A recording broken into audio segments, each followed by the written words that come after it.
large crowd heads up the hill. Unarmed, they protest against the armed soldiers and excavators. But they are ruthlessly pushed out of the way.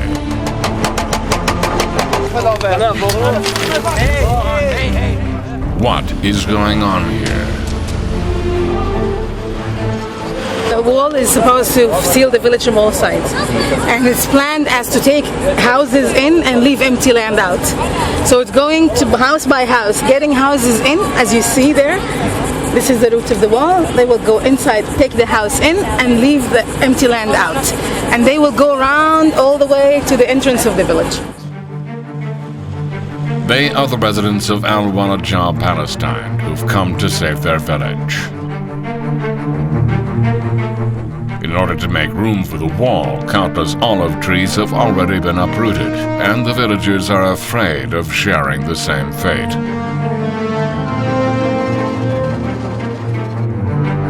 Near the construction site is a 4,500-year-old olive tree that the villagers hold sacred. وراسخة في الأرض وشوفها يا عايشة. هذه بتمثل الشعب الفلسطيني. احنا ثابتين في الأرض ما بنرحل. Even this olive tree that has witnessed the history of the Palestinians may disappear.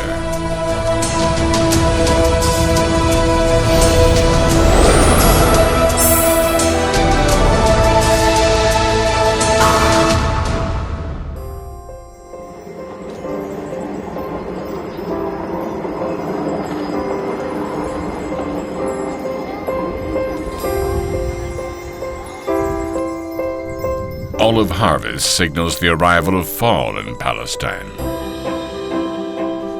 Ahmad Abu Nadal settled here 50 years ago and has been growing olives since then.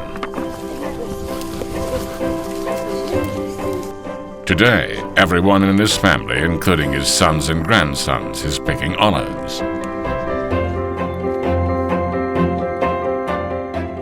اليوم العطلة الرسمية في المدرسة كلها. طيب. وأنا جيت أشارك العيلة في قصف الزيتون. In Palestine, it's a tradition for the entire family to harvest olives together. زمان ما كانش عليه غبرة بس الحين عليه غبرة وكتير. وريهم إنه كيف كان غبر طيب. It's true, the olives are small and covered in dust. كنا نقعد مدة طويلة لأنه هو شجر صغير أول شيء بس كان فيه كمية أكثر وكان مرات يحمل أكثر وبكيناش نستعجل نشتغل براحتنا. Olive trees are native to the Palestinian region. From before civilization, they were growing on this land. Furthermore, olives are a staple and the main source of income for the Palestinians. Unfortunately, these much-appreciated olive trees are disappearing.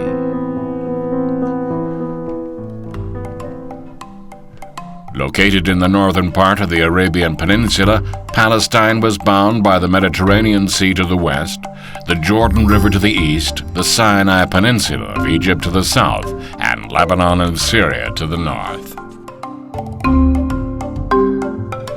In 1948, Israel was founded in this area. There were several rounds of wars between Israel and its neighboring Islamic countries, and as a result, only the West Bank and the Gaza Strip are Palestinian territories now. The rest makes up Israel. Currently, about 8 million Israelis are spread across a 20,700 square kilometer territory, and approximately 4.6 million Palestinians are living in the Gaza Strip and in the West Bank, covering 6,100 square kilometers. However, Palestinians have yet to see peace return to their land. Due to the historical and cultural importance of the region, the birthplace of Judaism, Christianity, and Islam, there are ongoing disputes between Israel, Palestine, and the neighboring Islamic countries.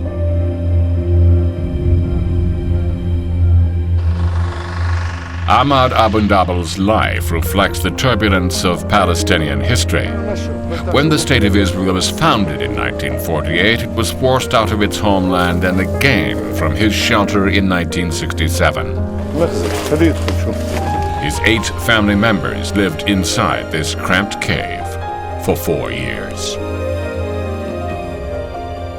في 48 بعد ما رحلونا الإسرائيليين الصهاينة من قريتنا ومن بيوتنا، الأرض هذه إلنا، حفرنا المغارة هذه وسكننا فيها 8 أفراد، أنا وأبوي وإخوتي وأمي وستي وستي الثانية. استقرينا فيها 4 سنوات. كان فيه هون مسوين عريش برضو في الصيف بس للنوم ننام فيها، على أمل نرجع على قريتنا اللي رحلونا منها الإسرائيليين. سكننا 4 سنين، بعدين كبرنا، بطلت توسعنا، ونروح على المدارس، نروح كذا. سكننا في بيت جالة، مدينة قريبة لهون، وكنا ارتباطنا في الأرض. كان أبوي وأمي يضلوا هون في الأرض يشتغلوا، فلاحين إحنا، ونعيش منها. 4 سنين وإحنا ساكنين هون. Israeli settlements replaced the former villages, and the residents of Al-Walajah formed a new village a little way from the former spot. They had been living here for 50 years. They thought they would be able to call this place home for the rest of their lives. One day, Ahmad received a notice from Israel that they would build a new road on his land and erect a great barrier in the olive farm. Unheeding his protests, the construction work began. Villagers of Al-Walajah, facing the same fate as Ahmad Abunadal, took action together. However, are their protests capable of stopping the construction? The Great Barrier is almost in its final stage. The lower part of the village is all blocked off, and the only part left is the entrance.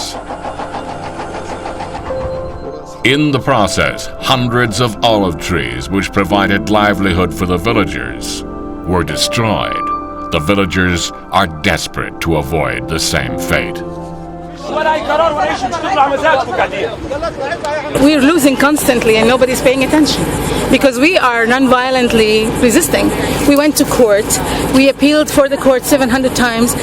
We've been there already for 6 years and nobody had given one verdict. Since 2002, Israel has been building the Great Barrier, which is 730 kilometers long, all across the West Bank in Palestine. Israel calls it a security fence, claiming that it is to protect its people from terrorism. However, the Palestinians argue that Israel has an ulterior motive, that is, to take away their land and isolate them. For large cities, Israel is building a sturdy concrete wall that is over 8 meters high. The Palestinian villagers cut off by the Great Barrier are isolated, or the villagers have to take several kilometers of detour just to get to the neighboring town. In the regions with many fields of paddies, barbed wire fences go up in place of concrete walls. On each side of the fence, a strip of land 70 to 200 meters wide will be controlled as a security zone. So we see that Israel is building the wall for a purpose. It is not for sure, it is not for security purposes, but it's all about annexing lands, annexing settlements, changing borders, and most specifically the East Jerusalem area.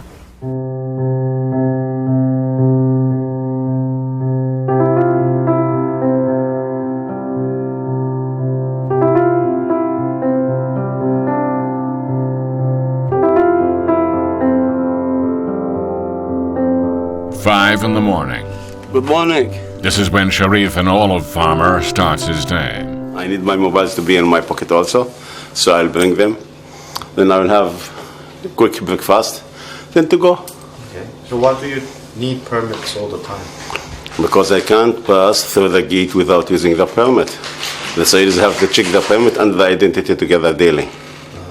Although they know me well now, but they have to check it. So what if you don't bring the permit? I will not be allowed to pass. Never? Never.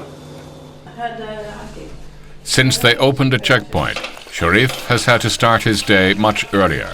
Unless he has his breakfast at 6, he won't be able to make it in time to pass the checkpoint.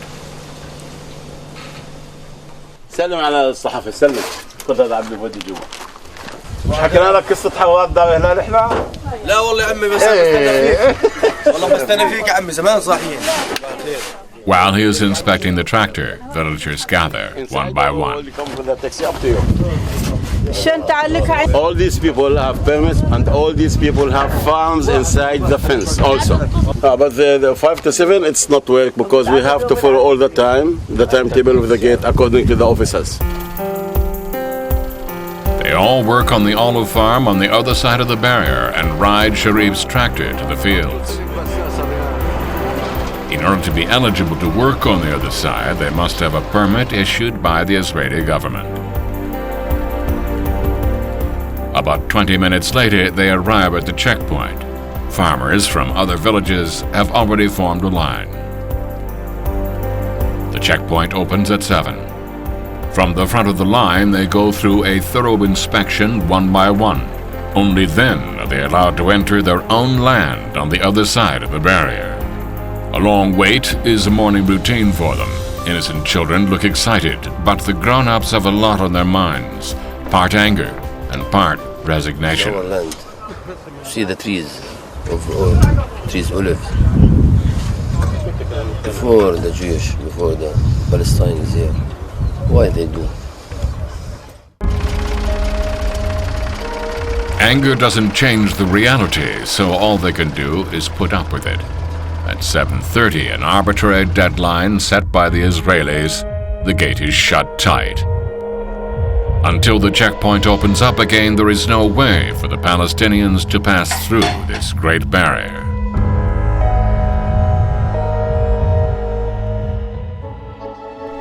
Pruning is in full swing in the olive fields. Proper pruning helps the trees to produce high-quality olives. Sharif's mind is as busy as his working hands. There is a reason he doesn't feel at ease, even with the permit. Yeah, when my permit expired and they refused to renew it, I'm not allowed to come here. What can I do? So is it hard to get a permit? It's complex. First, you must, in your application, you must have the photo of the identity, the photo of the previous permit, a land ownership document which must be issued from the Israeli department, a legal certificate to prove that you are one of the inheritance, and a map to show that the land is the other side of the fence. If you have all these documents and you don't have problems, you will have the permit. But many people in JUs are deprived from permits for security reasons. There is another pressing issue for these hard-working farmers. It's about the distribution of the harvested olives. I think I produced 200% than it was before the war. Because my trees were small, now they became good trees and large-sized trees. But it is not the same income. Why? Because before the war, we used to have the merchants directly from Ramallah or from Hebron. And they come and pay good price for our products because it is very fresh, and they move it directly to their shops. After the war, those merchants are not allowed to pass through the gate because the gate is only for the village. So they stop come here, and we haven't many options. مبناه يجي هون ومعوش تصريح بصيرش لازم ينطوا تصريح أحسن عشان يجي يساعد سيدي بالزيتون. A little shack on the farm. Sharif gets ready to grab a quick bite before starting his afternoon shift. Inside the shack are beds, a cupboard, a refrigerator, and even a gas stove. It's equipped with all the basic amenities. Yeah, I have also like kitchen cupboard, glasses, dishes, pans, small boxes, spoons, knives. What I need, and we can cook. Even showers inside. Yeah, it's toilet and shower together. During the busy season, he sometimes stayed here for several nights. And when I was allowed to sleep here, I used to pass all the week here except Fridays. Friday I go back to meet my grandsons, my sons, my daughters.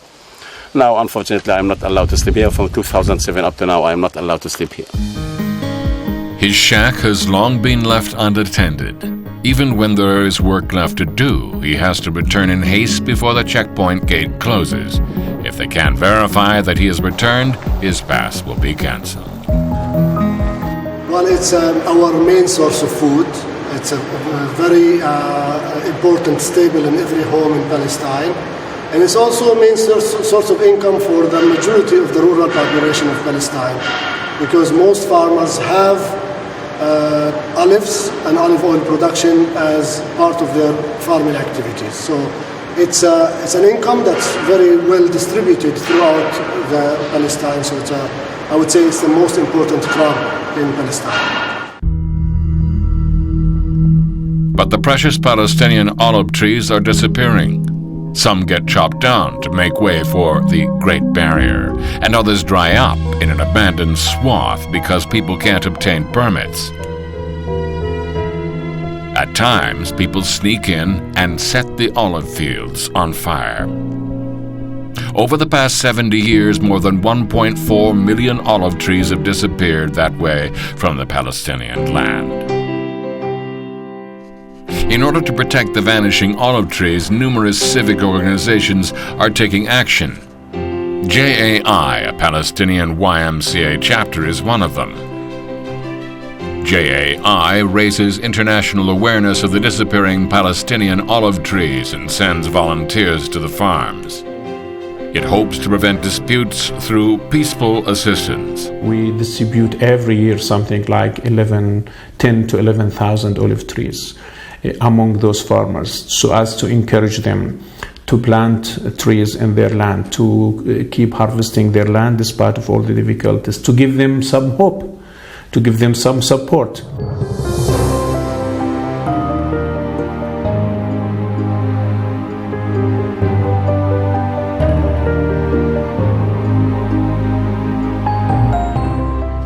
In this year, more than 100 people have come to Palestine from all around the world.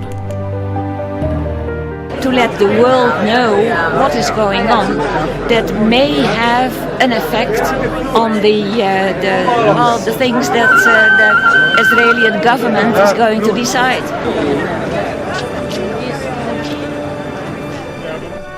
People get on the bus bound for the olive fields. First-timers and veterans alike all look excited about their journey ahead. After about 30 minutes, the bus pulls to a stop. They thought they'd see the olive fields soon.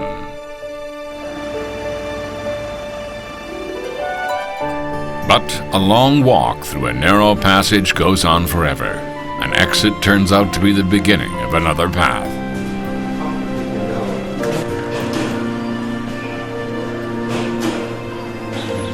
Still, they are just glad to be able to contribute to the future of Palestine.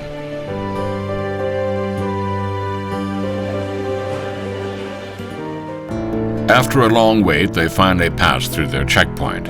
What amazes them first is the serenity of the olive fields. However, in the face of the huge barrier, their excitement freezes into tension. As they walk through a narrow door, they realize the reality of Palestine.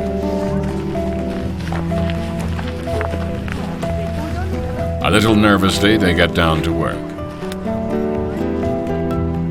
Without prior experience, they can only try their best. They say they hope these olives will help out the Palestinians.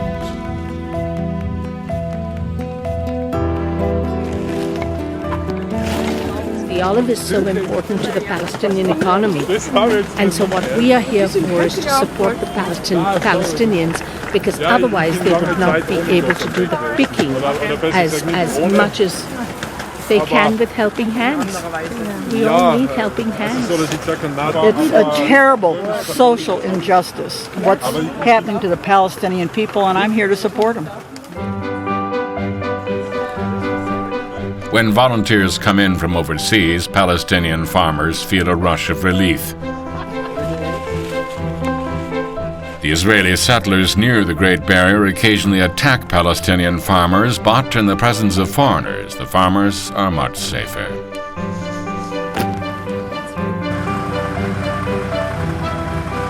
I definitely think that our activities make an impact on the political environment here. For example, we are right across the street from the police station that is right here at the wall, the separation wall, and the police are watching us very carefully. So clearly we're making a political impact on the situation through these very simple activities that we're doing this morning. Olive in Arabic is zatuna. Since even wars took a break during the olive harvesting season, zatuna is another word for peace. However, olives are now trapped between ethnic and religious conflicts. Can Palestinian olives symbolize peace again? Will there ever come a day when commutes to and from the olive farms become safe and sound?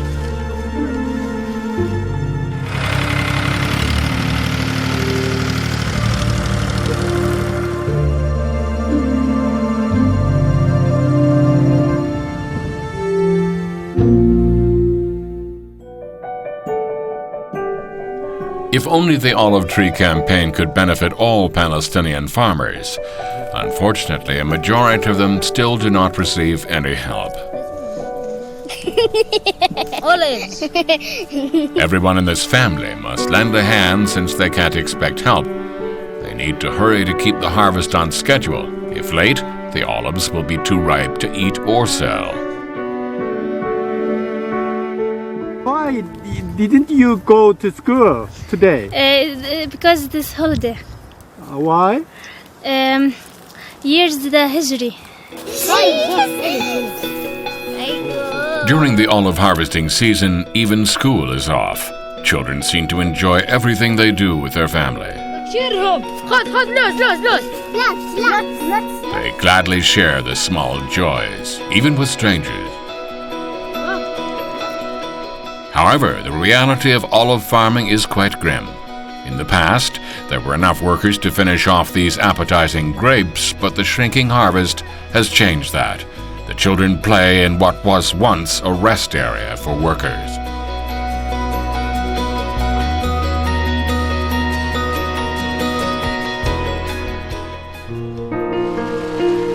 There are much fewer tractors now transporting harvested olives.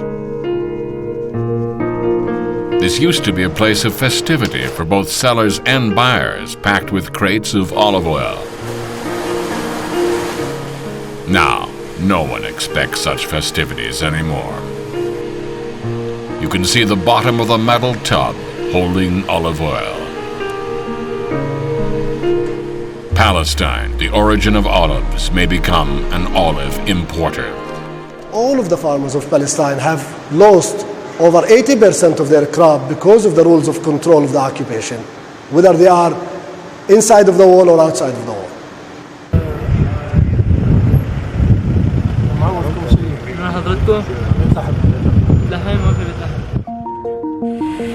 After passing the fastidious inspection by the Israeli soldiers, the car heads to the southern part of the West Bank in Palestine.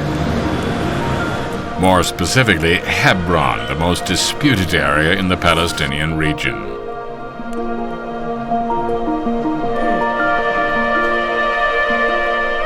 In Hebron, the largest city of the West Bank, there is a famous tourist attraction called the Old City. Small stores with long histories make up this area. What meets the eye first is the diverse olive fare. The Old City has abundant Palestinian handicrafts, and tourists have always adored them. However, the economy of the Old City took a nosedive after 1967. أقول له مش كويس البضاعة بعد سابعة البضاعة مش كويسة بالمرة. كان هذا أحسن سوق في الخليج. هذا السوق كان أحسن سوق في الخليج. مع المستعمر حطوه هون صار أوسخ سوق في الخليج. في بلاقي ناس يهود بتسكر طريق إلا غير اليهود بيسكروها علينا. هذا قانون لا قانون، بس هذا مع الأسف الشديد إذا ما دام أمريكا الظالمة اللي أجرم دولة في العالم هي داعمتهم، معناته بدهم يفرعنوا أكثر من هيك. The market was slack, and many stores went out of business. وأصعب احتلال، أصعب إشي زلمة يحكم زلمة، يعني شو لهم عنا؟ يعني بكلف أخذوا أراضي ختياريتنا ولحقونا على الجبال هون كمان. أراضي 48 كلياتها راحت، بياراتنا راحت. Following the Six-Day War in 1967, Hebron came under Israeli control. Israel built 6 settlements in downtown Hebron, and one of them is on the second floor in the heart of the old city.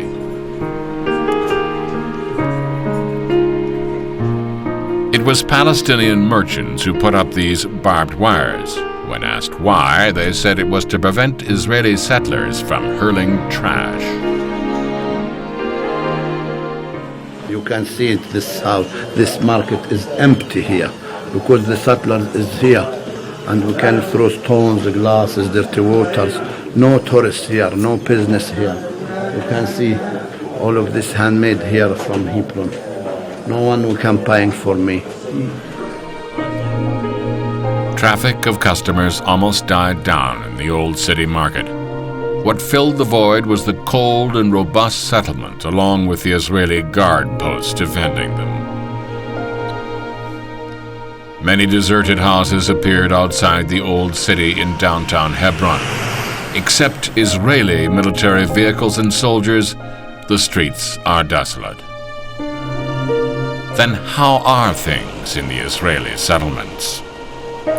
Israeli settlements refer to the communities of Jewish people with Israeli nationality that are under Israeli control. There used to be settlements in East Jerusalem and the Gaza Strip, but most of them have pulled out. As of 2009, about 400,000 Jewish people are residing in 168 settlements in the West Bank. What do the Israeli residents think of the current situation? And this is nothing to be scared of. This is our land. He protects us. God protects us. Okay. So what do you think about Palestine people then? What do I think about Palestinian people? I don't think about anything. They're just people living. They just live their neighbor. They live next door to us. And nobody's afraid. We just move on day-to-day life. If they truly feel they are safe, do they need to control the passage of Palestinians? The biggest source of conflict in Hebron is probably this mosque. To get to the mosque for the Palestinian side, people have to go through 2 or 3 thorough inspections. When passage is prohibited, the steel doors remain shut. There are 2 entrances to the building. They are strictly controlled because one is for the exclusive use of the Palestinians and the other for Israeli nationals. This tightly enclosed building in the Ibrahimi Mosque, which is a holy ground for Muslims, or the cave of Machpelah, a holy ground for Jews. Now, during certain Muslim feasts, Jews are not allowed to use the other part. It's totally mosque. And during certain Jewish feasts, Muslims are not allowed into this part of the mosque, so it's only a synagogue. According to the Hebrew Bible, this is where Abraham buried his wife Sarah. After Muslims took over Hebron, they built the current Ibrahimi Mosque on top of the cave of Machpelah. In other words, this place is an irreplaceable holy ground for both Jews and Muslims. They revere Abraham and share the same holy ground, but suffer dispute after dispute to the point where reconciliation seems almost impossible. So we do it for 5 minutes quickly and then we come back. Is there really no end to the conflict? Muslim prayers resound in Bethlehem, where a majority of residents are Muslims and Jews. In Palestine, there are also Christians and Catholics, albeit in small numbers. This is a precious holy ground for them as well. Persecuted at one point by both Jews and Muslims, they are praying for peace in the region now. Just as they gain peace after long, miserable wars, they long for peace to arrive in Israel and Palestine. When will humans stop fighting in the land of God?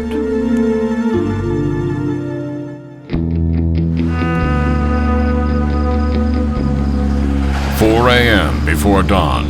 These men are going somewhere in a hurry. They arrive at the Bethlehem checkpoint, and they are waiting for authorization to go to the Israeli land on the other side of the barrier. The checkpoint stays open only for 30 minutes from 6 a.m. Many people are grabbing a quick bite before the street hawkers. Why are they going to Israel at such an early hour?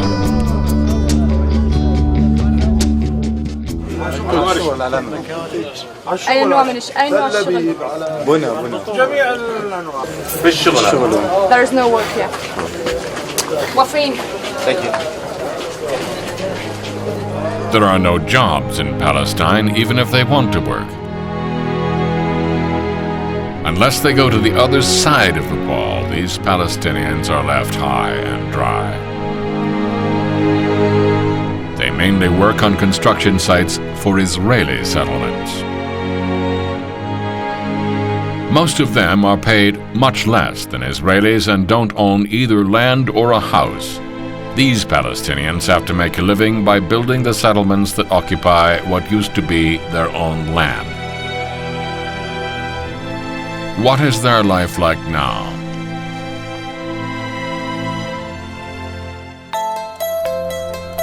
Those who lost their homes due to the foundation of Israel in 1948 were designated as Palestinian refugees and admitted into refugee camps run by international relief organizations, including the UN. Although they had a place to live in, they were at a loss when it came to raising children and making a living. So, in the early days, there was strong resistance against Israel in the refugee camps. Old posters tell the story from that time.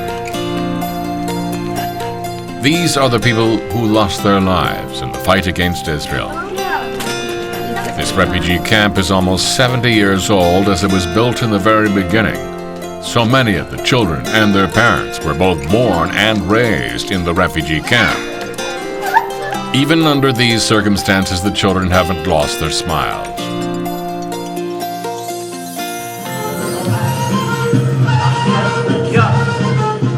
When we follow the cheerful music, we come across a group of young people dancing.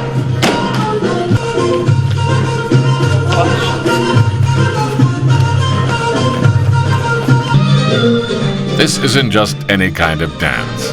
They are trying to inherit centuries-old traditions and hold on to their identity. Sometimes they perform in front of foreign tourists to promote the Palestinian culture. It's a Dabka folklore dance, which consists of girls and boys, and they carry the dance of all generations. We have a big show. It's almost like an hour, and we have a story to dance with. Of course, not every refugee camp is like this one, receiving the assistance of the UN. Unless the reality improves, the tinderbox will still be there.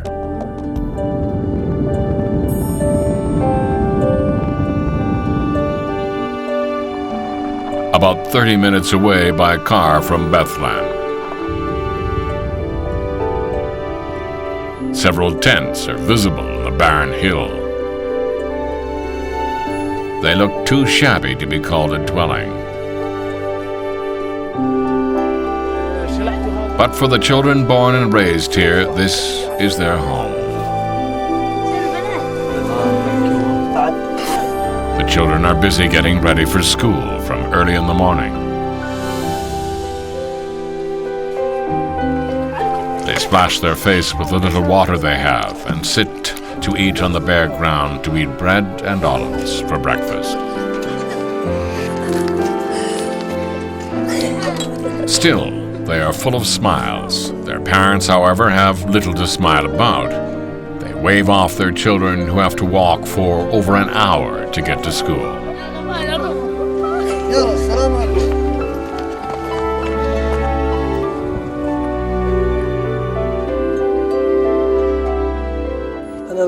يعني أول شيء إيجار السيارة غالي، يعني ما نقدرش يعني بطلنا نقدر يوم نوديهم على البلد يدرسوا ويرجعوا، إيجار السيارة بيطلع فوق 70-80 شيكل، ما فيش يعني يتوفر له يوم مصاري اللي يروح يدرس ويرجع، فعلشان هيك هم يعني في أمنياتهم إنهم يكملوا، أنا طبعا بس يعني حسب الوضع مش راح يقدر يكملوا.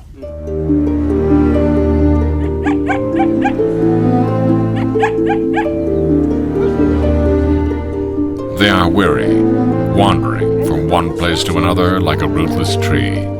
When and why did they move here? They were not homeless wanderers from the beginning. كنا نسكن طبعا هناك وفي ديار وفي مغر، وكنا نسكن برضه في بيوت زي هيك في الصيف وفي في الشتاء في المغر. شو اسم المستوطنة؟ في مستوطنة أصفر، عند مستوطنة أصفر. طبعا اجوا في 82 وهو صاروا يسهلوا في المنطقه وطردونا وصرنا نيجيها، صرنا نجي يعني هي هان وهان إنا، بس اكثر سكنتنا كانت غاد عشان اقرب على البلد واقرب على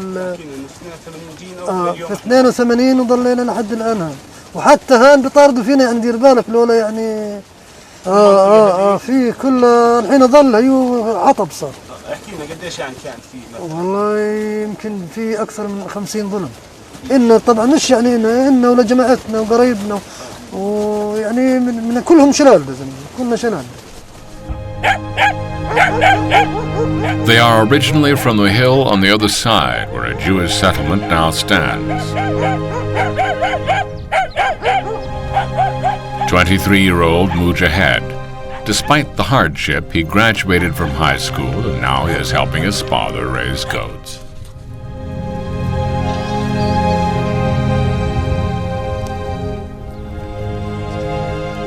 Raising goats was not exactly his dream job, but he couldn't afford to continue school. Mujahid didn't have any alternative. بقيت يعني في إرادتي إني أصير أدرس إدارة أعمال وأتوظف، أو يعني في محاسبة أتوظف في مكتب أو في شيء زي هيك. Does he still dream of that job? ولليوم بتفكر انك يعني بتحلم في هذا الشغل انك تصير محاسب او في تشتغل في الشركه؟ في الوضع الحالي لا. بس زمان انا حلمي ولا حتى الان، بس في الوضع الحالي ما بقدرش، إن زي ما تفضلت وشفت في وضعنا هذا، يعني الوضع صعب شويه. Mujahid's mother couldn't bear to throw away the books he used to study with. But her guilt trip has not ended yet, since Mujahid's younger siblings may also have to quit school.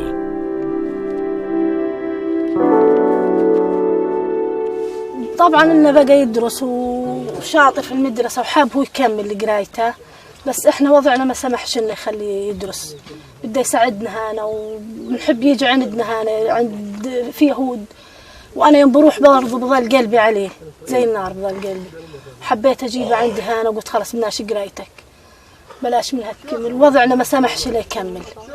بس اليوم كيف قلقان عليه؟ والله قلقان وحزنان كثير، انه طبعا انه حزنان انه ما راحش على الجامعه. والولاد اللي بيقروا هذول الصغار حابين نكملوها، بس وضعنا مش سامحنا ان نظل كل يوم يجيب سياره. نجيب لهم سياره نوديهم على المدرسه ونجيبهم، وهم حابين يكملوا شاطرين، بس والله يمكن نعود نبطلهم للوضع المادي.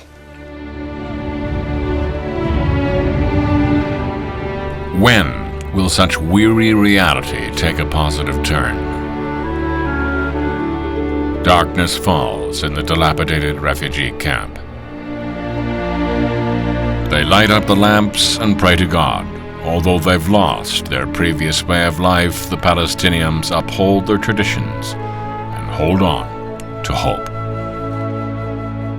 ربنا بدء الواحد ربنا يرزقه ييسر يكف عنا شر اليهود شر بني آدم بشكل عام وشر اليهود بشكل خاص شايف فيعني الدعاوي كثير يعني ما بقدرش احصر لك زي ما نقول يا رب ترزقنا يا رب تيسر لنا يا رب تهون علينا يا رب تشافينا من المرض يعني أدعية كثير إن شاء الله خير أول شيء ونتمنى إنه يحل السلام ويروح اليهود عننا هذا أهم حاجة يعني.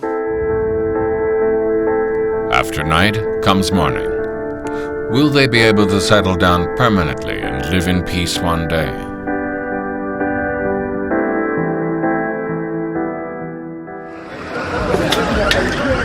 Downtown Jerusalem. Palestinians wearing masks are in the middle of a protest. They make a demonstration because of what happened in Jerusalem and what the Israeli soldiers do for the people there in Jerusalem. Jerusalem used to symbolize peace and love. However, it has turned into a city of rage and dispute. Tear gas and rocks fill the street. People suffer injuries, one after the other.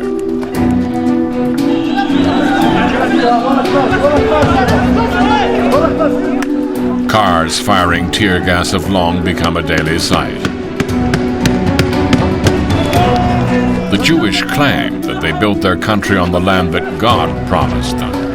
Palestinians make an outcry, saying that they cannot leave the land that has been their home for 2,000 years.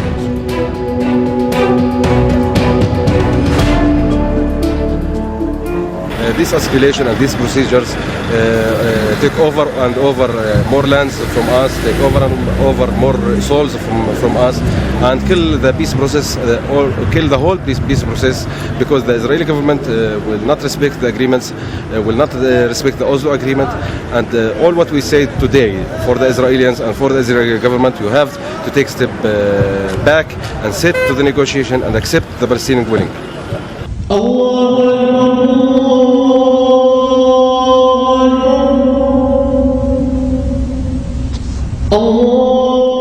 A new day dawns after a day of rage. On the surface, the morning appears tranquil. However, today is a day of sorrow. During yesterday's protest, a 20-year-old Shahid was shot to death. Relatives and villagers are consoling Shahid's father. However, what can console the father who's lost his son?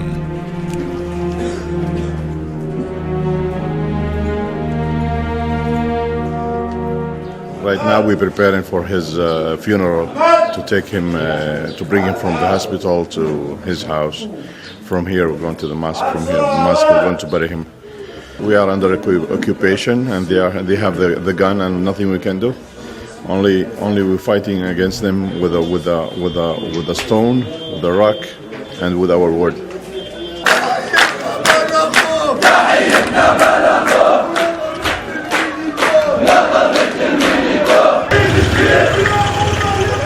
Villagers will carry Shahid's body to the graveyard together.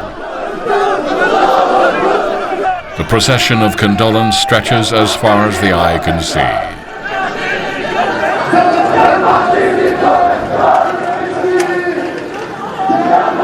أولا رسالتي للشعب الفلسطيني أن يستمر في المقاومة والنضال.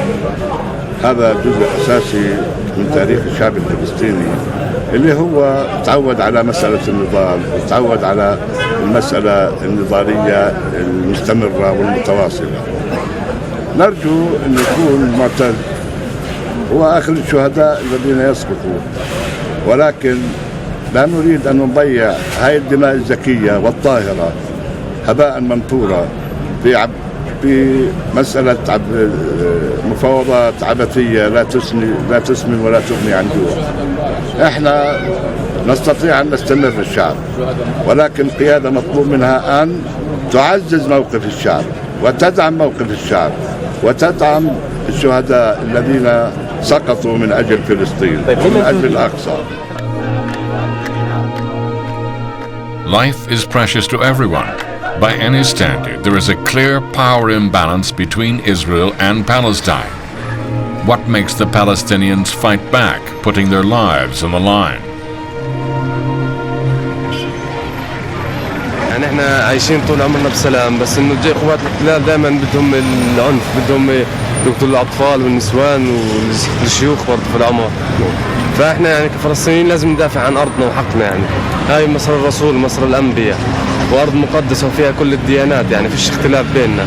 فانه يجوا قوات زي هيك يفرقوا بيننا، فهي يعني شيء له حد. If his words are true, nothing can stop this dispute.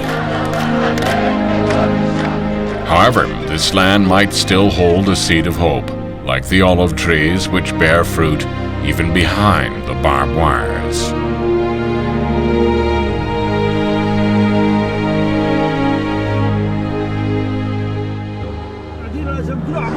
Searching for that seed of hope, we visit Beit Umar.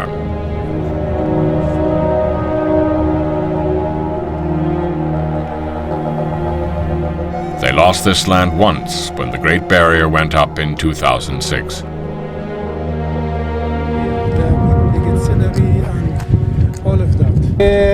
Me and my organization, we start to study since 3 years as how we can use this land to make it more healthy for the community and to make this land is giving good income for the farmers here.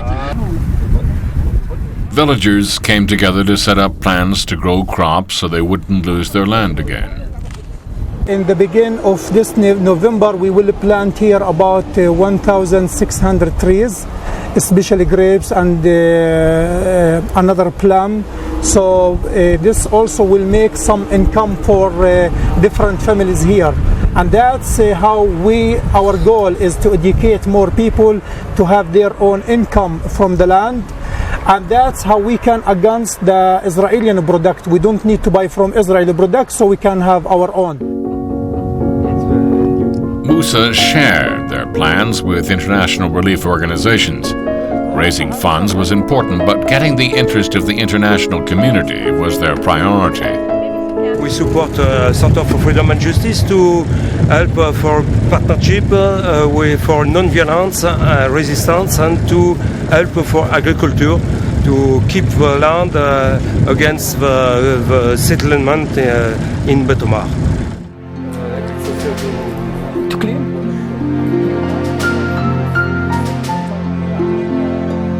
Musa guided foreign sponsors to a small home factory in this village.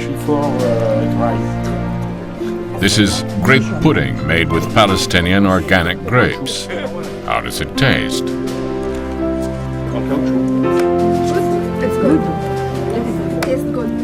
This is a small factory for one farmers who live here, but he's make good jam and juice, and he tried to sell this product to our community here. It's good. When they were farming by themselves, the villagers were always in fear of losing their land. But they've even managed to set up a decent-sized agricultural product processing area.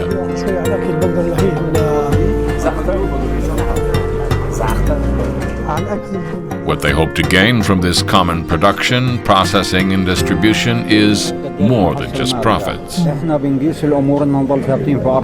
So the goal is not for real income, the goal for how he can be more patient in protect and stay in his land. Because here we are talking about political issue. There is a settlement here called Gosh Etzion, and he is very close to the settlement, and he know the goal of the settlement is to take his land, and he struggle to save his land.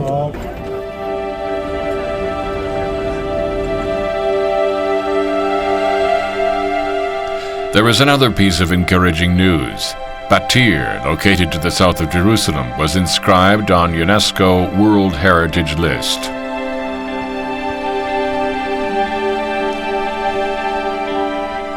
The terrace fields and irrigation canals in the village that were built in the ancient Roman era over 2,000 years ago earned UNESCO's recognition for their historical and cultural value. Thanks to that, the barrier construction in Betir was suspended.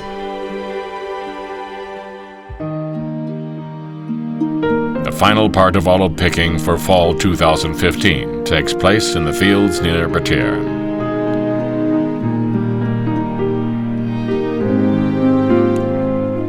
Compared to olive trees in other places, these are exceptionally tall and branching.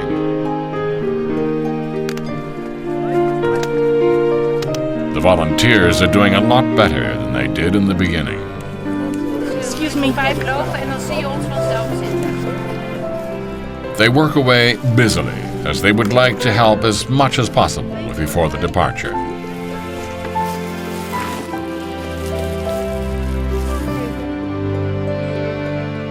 What did the participants feel over the past week? I feel it's a very worthwhile trip to see what's going on. I do not like the feeling of military occupation. As one olive sprouts to become an olive tree, and that tree bears hundreds of olives, the participants will pass on Palestinians' aspiration for peace when they go back to their countries. And that will encourage more people to come to see the Palestinian olives next year. If the world does not care about Palestine, Palestinian olives, which have been on the earth for 6,000 years, might disappear in our generation.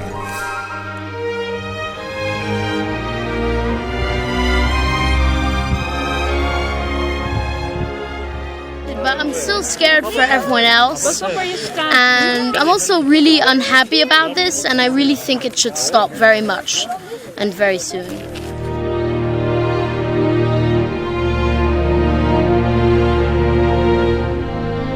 They will go back, but a piece of them will remain here.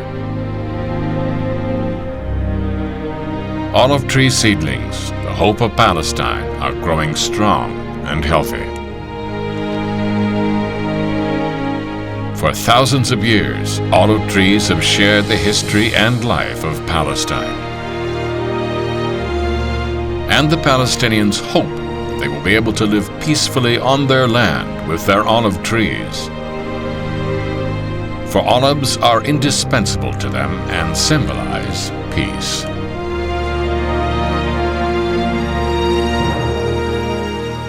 شجرة الزيتون تأتي بالمرتبة الأولى من حيث المساحة والاهتمام في فلسطين، لأنها شجرة مباركة ذكرت في القرآن الكريم، فقد ورد ذكرها في القرآن الكريم 7 مرات، وأقسم الله عز وجل بشجرة التين والزيتون، والتين والزيتون من الأشجار المثمرة المشهورة زراعتها في فلسطين. شجرة الزيتون تعني الصمود والعزة والكرامة والخير الكثير. أوراقها خضراء مستمرة لا تسقط في فصل الخريف، وهي دائمة الخضرة فدائمة الخير، وتعني لأهل فلسطين أنها رمز السلام، حيث أبو عمار: وأما إذا لم يصل إلى فلسطين السلام ويحل على شعب فلسطين والشعوب الأخرى فإن المنطقة تبقى تعيش في حالة صراع ونزاع مستمرين.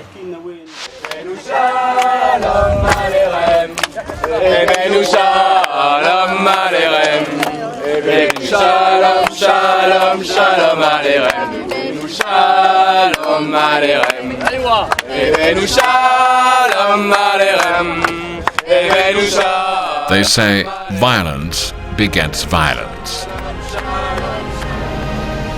And Palestine is caught in the middle of that vicious cycle. Who will plant the seed of peace here? And in the middle of this conflict, will the olives take root again as Zaytuna, the symbol of peace?